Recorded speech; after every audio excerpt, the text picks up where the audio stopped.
With Season 5 of Battlefield 2042 right around the corner, and after seeing the exact patch notes for Update 5.0.0, it finally feels like Battlefield 2042 is starting to take a turn for the better. But there is still a lingering uncertainty as to what extent the game will be supported after Season 5. So the question remains, is it all too little, too late? G'day there once again viewers, your mate Kamikaze78 here, and today we're talking about Battlefield 2042's uncertain future.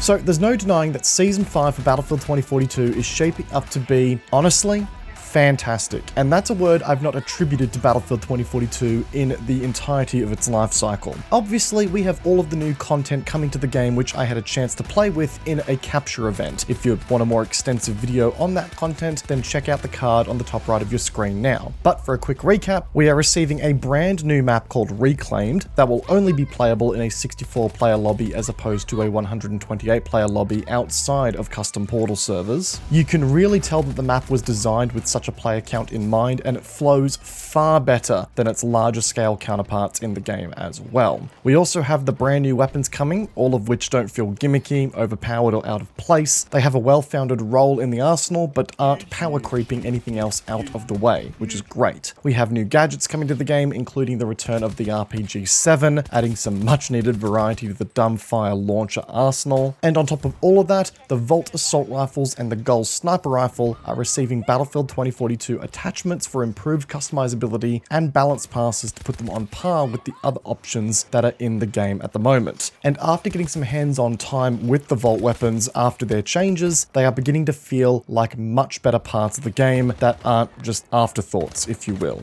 All of this is great in its own right. In fact, the content alone is shaping up to make this probably my favorite season for Battlefield 2042 as of yet. But we are also starting to see some awesome balancing and good quality of life stuff coming with Update 5.0.0 as well. One of the biggest changes comes in the form of accuracy and dispersion changes to assault rifles across the board. It's no secret that Battlefield 2042's gunplay has always felt a little, let's say, laser beamy. You know, it wasn't uncommon to see assault rifles just dumpstering people from 100 to 150 meters away, which made the gunplay feel incredibly shallow with no real element of skill gap present. With Season 5, the maximum dispersion of assault rifles has been increased by around 15 to 20% across the board, and weapons will now reach that maximum dispersion level when they reach half of the magazine on a full auto burst. And this is a change that I wholeheartedly agree with, as it places much needed focus on bursting your weapons as opposed to just spraying and praying your opponents down, but at some stupidly long distances. Noting that Battlefield 2042's time to kill is extremely fast, sometimes netting you 111 millisecond time to kills, the long-range weapon balance has felt out of whack for a very long time in the game, and these changes will go a very long way in adding some balance back into those extended engagement distances. In addition, squad management is finally coming to the game, even though it lacks a kick or ban function because that may hurt people's feelings according to DICE. Vehicle loadouts are also getting a big balance pass, with a lot of transportation vehicles losing the majority of their explosive spam weapons, and that's going to go a long way in making the game feel less frustrating to play. In saying that though, I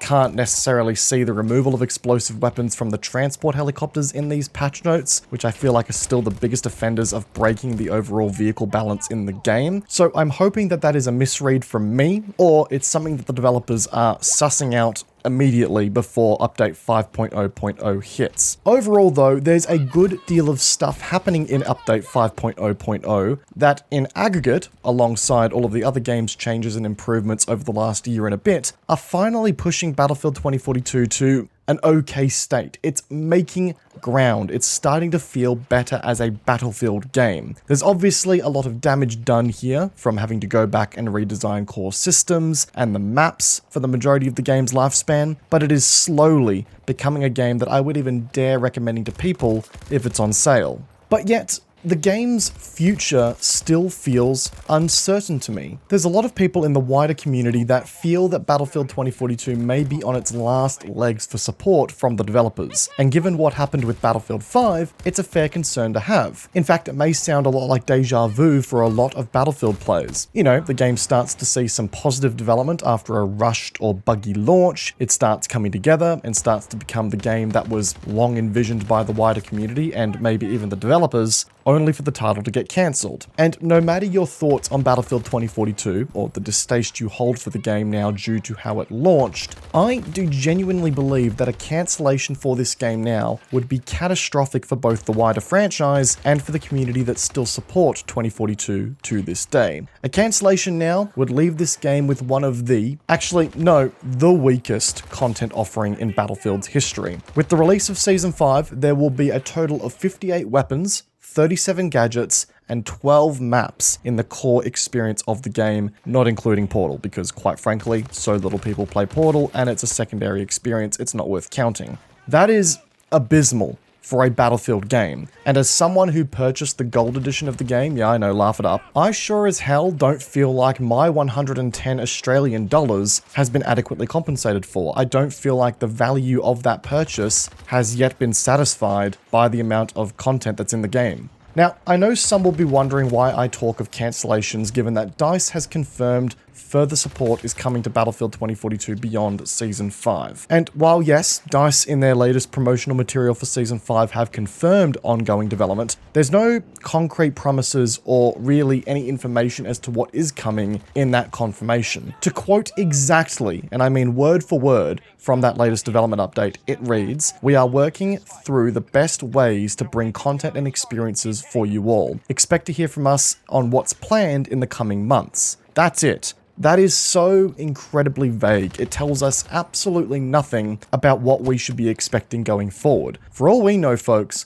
content could legitimately mean new skins and nothing more. Experiences could just mean rotational Portal modes, and that would effectively throw the game into maintenance mode. It could mean the absolute bare minimum, which adds nothing of substance to the Battlefield 2042 package and content offering. And given that we only have 12 maps in the game, 7 of which at least I would still argue, despite their reworks, are some of the worst maps that we've seen in Battlefield's history, that is still an abysmal amount of content to offer up players despite the purchase price of this game. And we know that the next Battlefield game is already under development. It's reasonable to assume that a lot of the manpower that was on Battlefield 2042 has likely been moved on to the next project accordingly, especially now that DICE as a studio have delivered on all of the content that they were legally obligated to through the original pre-orders of Battlefield 2042. So while DICE haven't explicitly cancelled the support for 2042 post Season 5, they also haven't explicitly given us much in the way of details around what is to come. And if they do opt to take the bare minimum approach with the quote-unquote content and experiences that they have planned, then at that point the game might as well be cancelled, because at that point we're really not seeing any kind of materialistic add in value there, and an effective cancellation of Battlefield 2042 now, leaving it in the state that it currently is, especially after the timeline of Battlefield 5, leaves two big long-standing smears on the Battlefield legacy that the community will find very difficult to forget. But by the same token, I also acknowledge that the argument I raise here may very well just be falling into the sunken cost fallacy, and many may view this as an opportunity to try and start fresh with the Battlefield franchise with a good game that has had good design from the start. So maybe I am in the wrong here as well. And that is where I want to hear from you guys down below. Let me know your thoughts on Battlefield 2042's future. Do you think it has a future in the first place, or do you think we should just let it die right here, right now? Keen to hear your thoughts. If you got this far in the video, be sure to backhand the like button, because clearly you've enjoyed the video so far, and I'd appreciate it. It goes a long way to helping out the YouTube algorithm. And if you catch yourself coming back on the regular, hit that subscribe button to stay up to date with all future uploads from my channel. And while you're at it, go ahead and check out our social media links like our Twitch channel down below as well. Once again, guys, I hope you enjoyed today's video. Peace out, and I will see you guys all in the next one. Take care, guys. Have a good one.